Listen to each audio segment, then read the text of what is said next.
In the interest of contemporary video making and humorous irony, I will read out this entire review in Shakespearean to commemorate the loss of Romeo and Juliet. Greetings, sodomites! Thus in flames of purest update's light cometh this troubadourity, Gunnar's ground, which promises from the golden-crowned king's tale speaks of love and life and sorrowful halflings.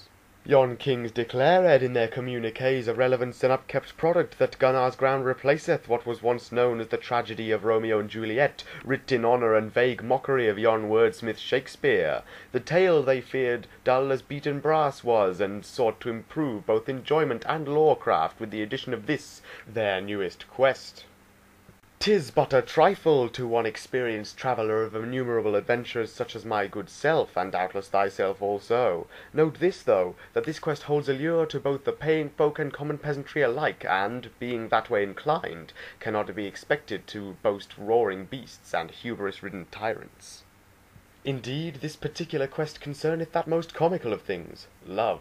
Love hath no allure for one such as myself, of course. Nay, I am a man of tougher stuff. Mine heart beats with the strength of a cuirass, and mine southern reach is fashioned from the hardest steel.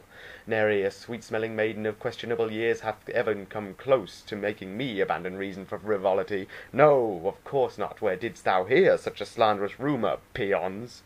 I jest, however. Gunnar's ground hath all the things I yearn for in a quest: sterling song, amiable personae, tales of lore and history, and a savage beauty whose ample bosom is covered only by bound cloth of azure.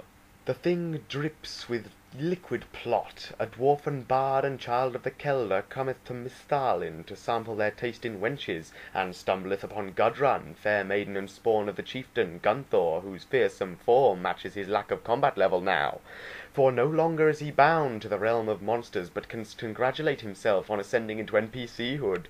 No longer shall his forefathers' long haul be steeped in his blood, spilt by cretinous warriors whose egos obscure their very vision.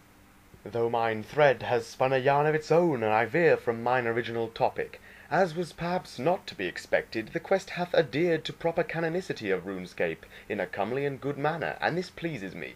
All too often good content is incurably marred by a poor assumption of story, or of a simple lack of folklore knowledge. Gunnar's ground, however, tells of Gunnar, a chieftain among his people in the early years of the Age of Humans, whose mission was to thwart the arrogant conjurers of magic and mystery in the south of Misthalin, and lay waste to their most revered of sanctuaries, the mage training arena.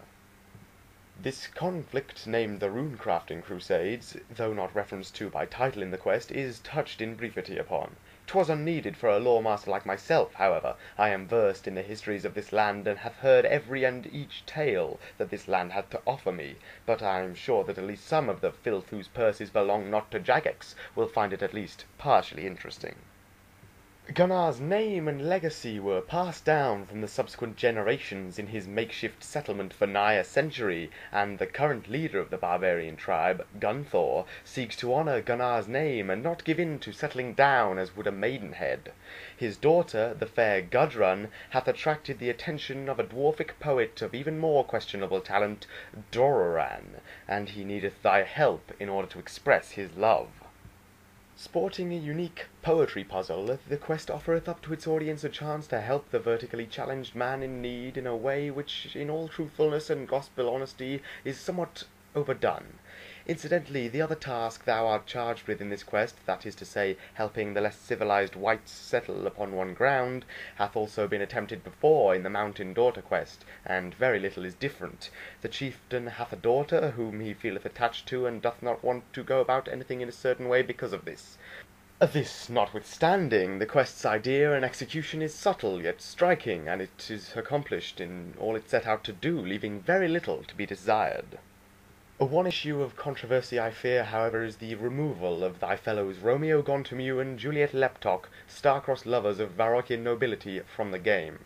Their story was, as both eagle-eyed and dull-eyed viewers could discern, a shallow parody of Shakespeare's work of the same name, and was, as Jagex felt, material for peonic hate. Those who saw the thin shroud of RuneScape over others' work would be more driven to avaunt, they claimed.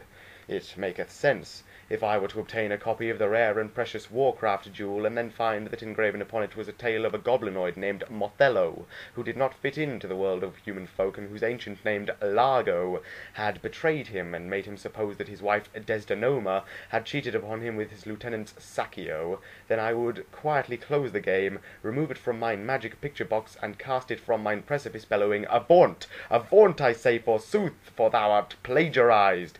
So I can support the kings in their sentiment. That said, however, mine hearts go out to the poor young couple whose lives hath been tragically cut short due to what canst only be described as copyright infringement. Naturally, Romeo and Juliet, as well as their underlings and relations, live on in the Varrock census of 160, and in all of our hearts as well. The space which until now housed the beautiful Juliet now houses Dororan and Gudrun, following the quest's completion, and yet it seemeth to me that it is merely a ploy for using up the now vacant space. Alas, Romeo, Juliet, Droll Leptok, and Philippa hath breathed their last breaths upon this mortal plane we call Gielinor, and ascended to be within the glorious company of mighty Saradomin. Or perhaps I should calleth him Segus. It starts with one thing, I don't know why. It doesn't even matter how hard you try. Keep that in mind, I designed this rhyme to explain in due time. All I know, time is a valuable thing. Watch it fly by as a pendulum swings. Watch it count down to the end of the day. The clock takes life away.